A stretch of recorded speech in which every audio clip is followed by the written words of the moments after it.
Let the spirit touch you. जज्बात के बने हुए. Your emotions must be educated. देखो मैं आपको बताता हूं, गुस्सा जब आता है बंदे को कंट्रोल करना. किसी ने बात कही, मैंने पढ़ी कि जब भी गुस्सा आए ना 10 सांसें ले, 10 दफा सांस ले. उस 10 सांस के दौरान आपने रिस्पॉन्ड नहीं करना, एक्सप्रेस नहीं करना, खामोश रहना है. 10 सांसें ले, 10 सांसें ले ली, अब फिर 10 सांसें ले. इस दौरान बोलना नहीं है ना रिस्पॉन्ड करना है. अब जब 20 सांसें आप ले लेंगे ना, आपका रिएक्शन मध्यम हो जाएगा, कंट्रोल हो जाएगा. और एक स्टेप पीछे हो जाएं आप, साइड पे नहीं, आगे नहीं, पीछे हो जाएं. आपका ब्रेन रीवायर होगा कि यार मैंने कुछ करना नहीं, मैं पीछे हो गया हूं. और ये हमेशा तय करके रखें कि कौन सी चीज आपके गुस्से को भारती है. अल्फाज है कि अमल है, किसी का कोई लफ्ज है, अमल है, उसको कंट्रोल करें. देखिए मेरी बात गौर से सुने, अब देखना, आप इधर देखें सारे. ये एक कागज है, ठीक है. मैं इस कागज को हर्ट करने लगा हूं, इसको तकलीफ देने लगा हूं, और तकलीफ दूं इसको, और अपने अल्फाज से तंग करूं इसको. ठीक हो गया.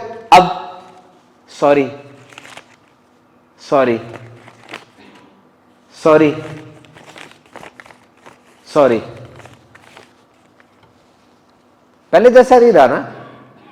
तो जब पहली दफा किसी का दिल दुखाने लगो ना, याद रख लेना वो पहली वाली चीज बाकी रहेगी नहीं. बोलने से पहले एहतियात कर लिया करो, वो चीजें बाकी वैसी रहती नहीं है. हमारी जिंदगी का एक बहुत बड़ा मकसद वो अपने रिश्तों का ख्याल रखना है, घर में बीवी का, बच्चों का. This is very important to take care of your relations. देखो मेरे हाथ में तस्बीह है, मर्द और औरत की मिसाल दो ना. ये जो इस तस्बीह का हेड है ना, ये हेड जो है, ये हेड, ये मर्द है. और ये जो इसकी बीड्स है ना, ये दाने, ये बच्चे हैं. तो औरत कहां गई, मां कहां गई? ये जो बीच में धागा ना, ये मां है, जिसने पूरी फैमिली को आपस में जोड़ा हुआ है.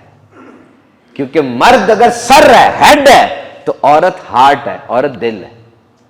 मर्द बल्ब की तरह है, चमक रहा है, एक जगह पे डटा हुआ है, तो औरत करंट की तरह है जो उसको जला रही है. मर्द वो मकान बनाकर देता है, औरत उस मकान को घर बनाती है, उसमें खानदान लेकर आती है. Male they provide and protect. मर्द देता है लाके और हिफाजत करता है. किसको देता है, किसकी हिफाजत करता है? जिसको वो औरत दुनिया में लेकर आती है. She multiplies.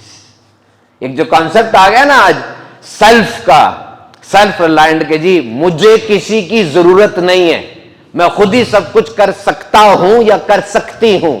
ये कॉन्सेप्ट ठीक नहीं है, ये कॉन्सेप्ट ठीक नहीं है. अगर एक छत के नीचे 2 पार्टनर रह रहे हैं ना, जो ये समझते हैं मुझे किसी की जरूरत नहीं, मैं सब कुछ खुद ही करूंगा या करूंगी, एक लड़ाई की मार है वो रिश्ता. एक लड़ाई की मार, एक लड़ाई होगी, दोनों अलग, क्योंकि उन्हें तो जरूरत ही नहीं है.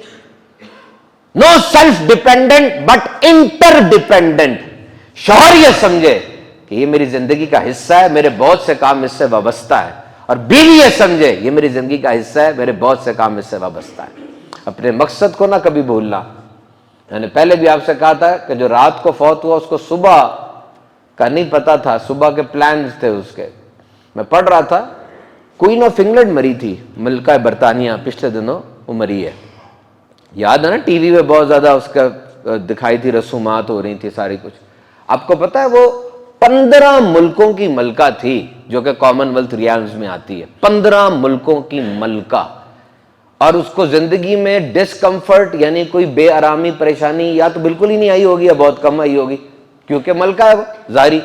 और उसको कोई वीजे पासपोर्ट की जरूरत नहीं थी. वो जहाज पे चढ़ती थी ना, उससे पूछे थे वीजा पासपोर्ट, वो कहती थी I am queen of England, free. 99.9% लोगों से ज्यादा दौलत उसके पास थी. और कम से कम हम में से मौजूद और जो सोशल मीडिया पर है उतने मशहूर तो शायद कभी ना हो सके. ये सब है ना. लेकिन मुझे बताएं, आप सब तो उसको भूल चुके थे. अभी मैंने बोला तो याद आई आपको. तो मलका बरतानिया को मरने के बाद बुलाया जा सकता है, मैं और आप किस शुमार में हैं? जिस दिन आपको यह बात समझ आ गई ना कि वाकई आपके मरने के बाद सेकंड लगेंगे आपको बुलाने में, تب آپ واقعی لوگوں کو چھوڑ کے نا اللہ کو راضی رکھنے کی فکر کریں گے. یہ جو جنازہ پڑھ رہے ہوتے ہیں نا، یہ جو لوگ جنازہ پڑھتے ہیں یہ باری باری بھولتے ہیں بندے کو. جنازہ پڑھنے والے کچھ تو 5 سیکنڈ میں بھول جاتے ہیں. یہ وہ ہیں جنہوں نے دیکھا بائک پہ مسلمان کا جنازہ ہو رہا ہے تو ثواب کا کام ہے جنازہ کے لیے کھڑے ہو جاؤ، وہ تو 5 سیکنڈ میں بھول جائیں گے. کچھ ہیں جو 5 گھنٹے میں بھولیں گے. کچھ ہیں جو 2 دن میں دوست وغیرہ تذکرہ کم ہوتا چلا جائے گا. کچھ ہے اب جب کمرہ بھی آپ کا الگ ہو رہا ہے، جو کتابیں پڑھتے تھے اب وہ بک رہی ہیں، آپ کی گاڑی کی اب بولی لگ رہی ہے، آپ کے کمرے میں بیٹے بیٹی یا کوئی اور آ کے سیٹل ہونا شروع ہو گیا ہے. اور سال کے بعد وہ آپ جو سمجھتے تھے کہ میرے بغیر تو پتا بھی نہیں ہل سکتا، سب کے سب آپ کو بھول چکے ہوں گے. تو کیا کرنا ہے؟ بندوں کو راضی رکھنا یہ وہ کام ہے جو کبھی پورا نہیں ہو سکتا، اس کو چھوڑ دینا ہے. اللہ کو راضی کرنا یہ وہ مقصد ہے جس کے بغیر راہ نہیں جا سکتا، اس مقصد کے پیچھے چلنا.